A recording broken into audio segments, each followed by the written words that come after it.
gazing at the well-furnished spaces whose occupants always seemed to be just in the other room, on the verge of returning and discovering Derek's unwelcome presence. Derek's own quarters were furnished mostly from the damaged and returned pile at the store, and while he tried to recreate the feeling that the catalog portrayed, warmth, comfort, welcome, family, belonging, home, in the end, there was only so much he could do with a repurposed shipping container on the edge of the back parking lot. Not that Derek wasn't thankful.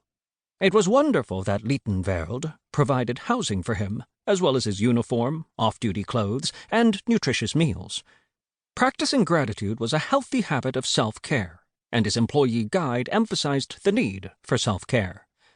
He exercised before and after every shift, jogging around the expansive parking lot and picking up litter as he went.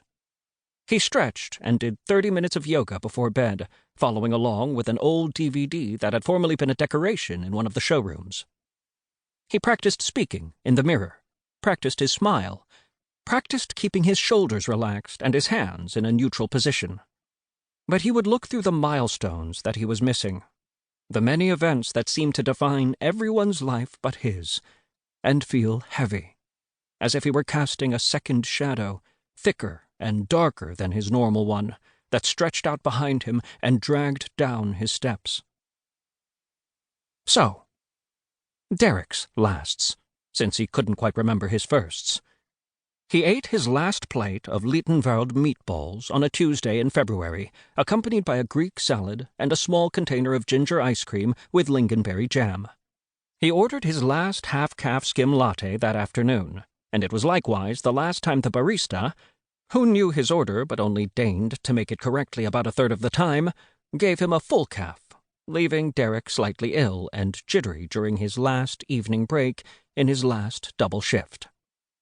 After eating his last box of frozen lasagna in his converted container apartment, he went for a walk in the frozen fields behind LitenVärld to watch the sunset.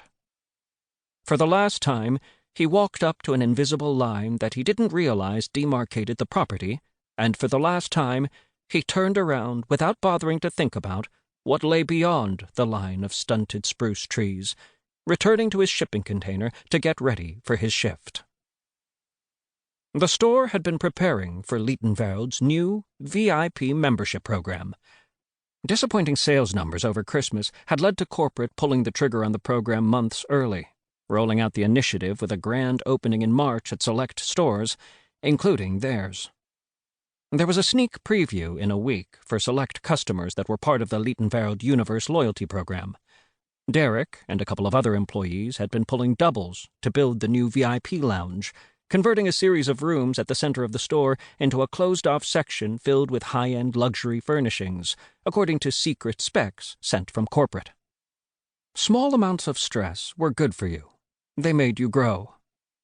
He went into the bathroom to brush his teeth and get ready. On the advice of Tricia, his manager, he practiced his facial expressions in the mirror, repeating phrases from the LitenVärld handbook to himself until they sounded instinctive and natural.